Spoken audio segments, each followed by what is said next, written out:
Thank you so much, Ms. Moore, and good afternoon to everyone.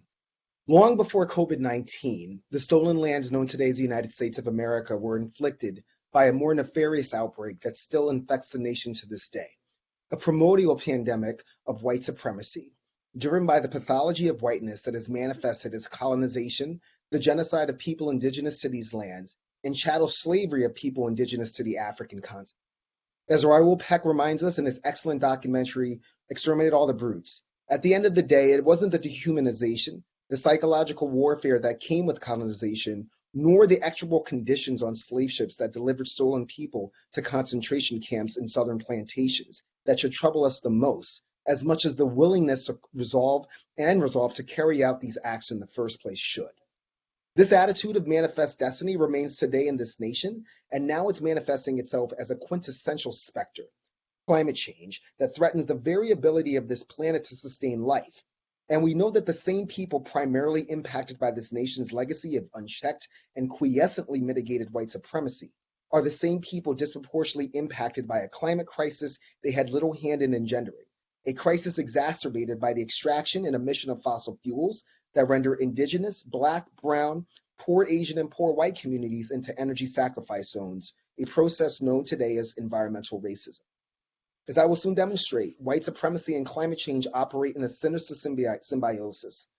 And this reality forms grounds to allocate reparations to descendants of African slaves and retribution for broken treaties with indigenous people and the brutal land theft they continue to experience in the form of colonization by fossil fuel infrastructure, including perilous pipelines like the Dakota Access Pipeline and the Line 3 pipeline in present-day Minnesota.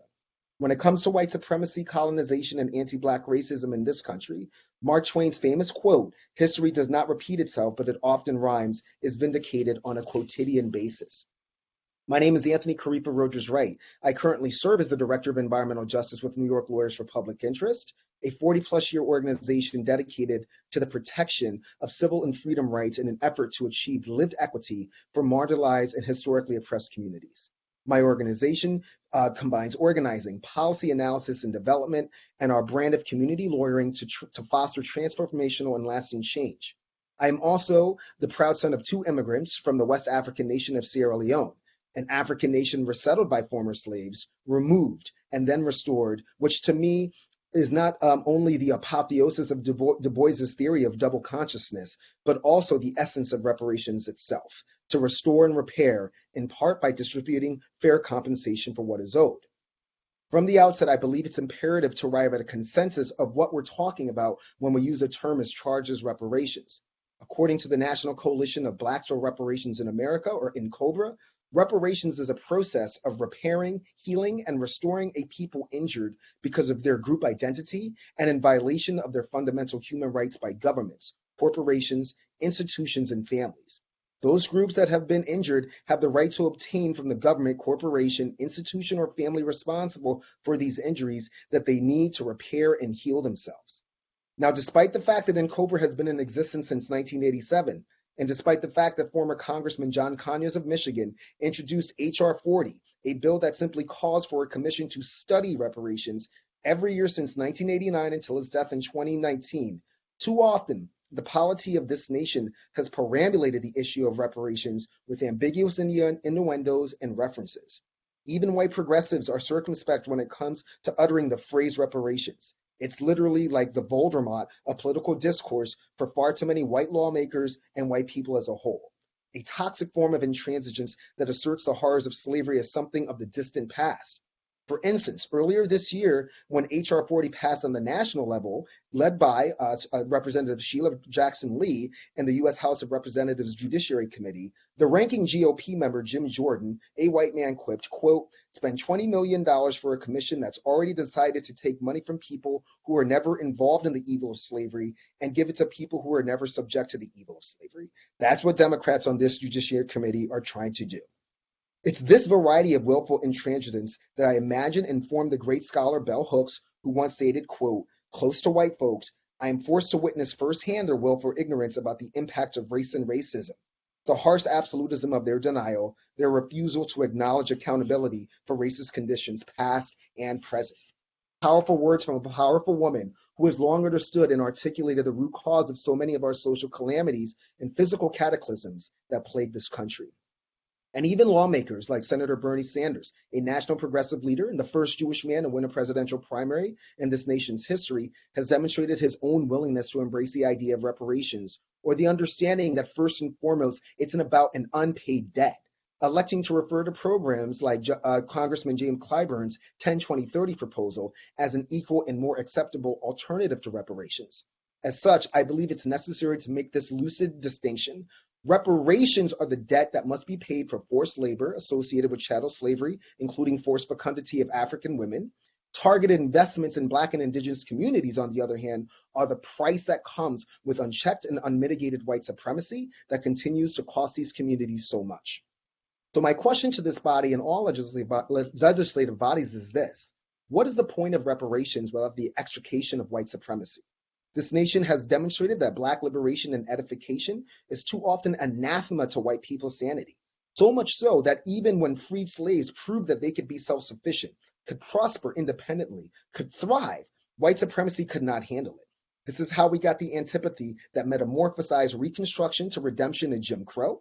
This is why white supremacy manifested the Red Summer of 1919, the destruction of Black Wall Street in Tulsa, and anti-Black legal systems that have attempted to and often successfully lynched and condemned Black people, from the Scottsboro Boys in 1931 to the Central Park now exonerated 5 in 1989 to the lynchings of Breonna Taylor and George Floyd in 2020. The intransigence of white supremacy and anti-Black racism in this country is essentially an interest rate that continues to accrue, and it must be added to any and all forms of reparations. Freed slaves and their descendants are still captives of racist policies that show up in every single system that operates in this nation, which I will point out when I commence my PowerPoints shortly. And a national comeuppance for how ensconced white supremacy resides in these systems has never been seriously exercised. We have to understand that reparations are a currency of truth.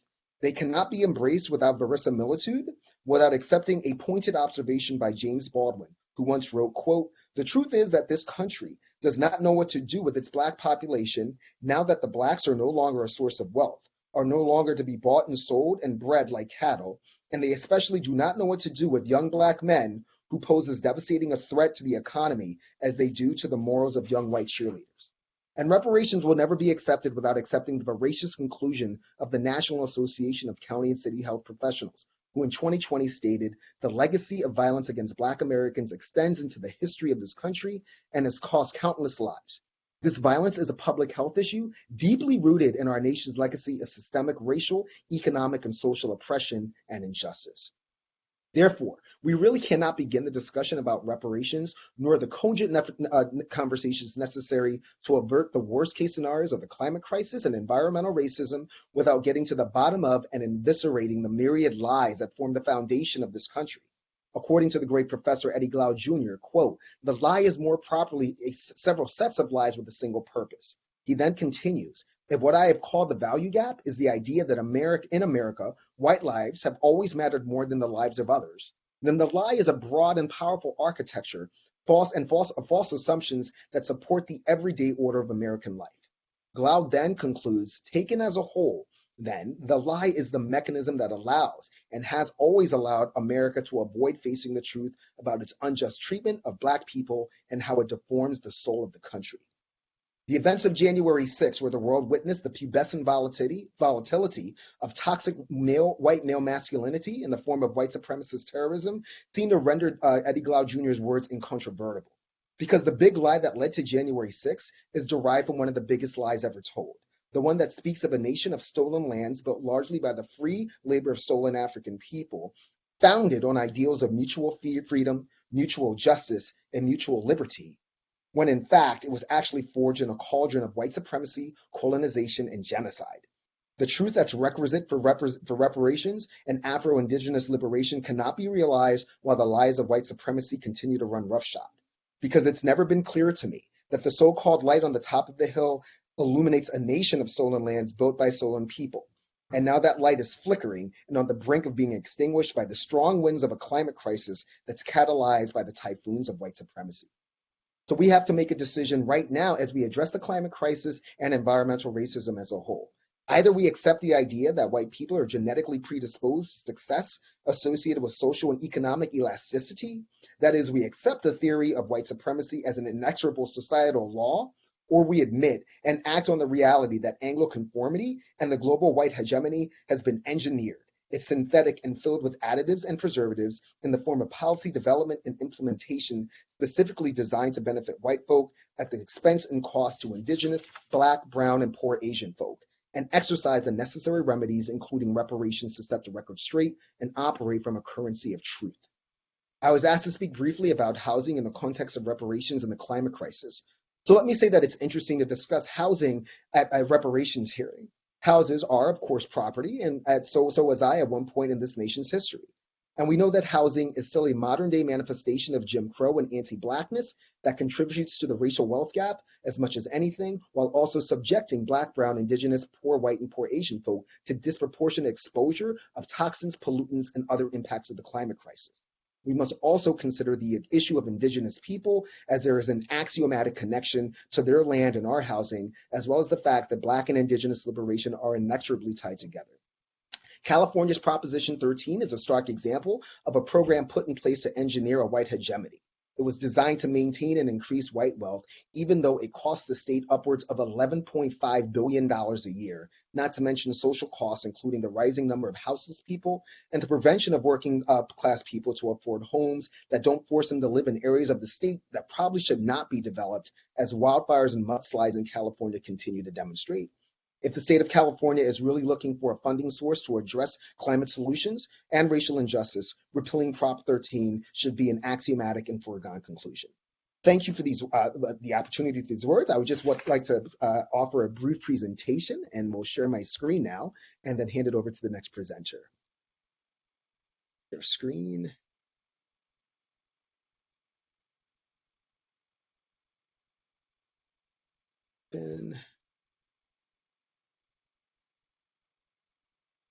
Great.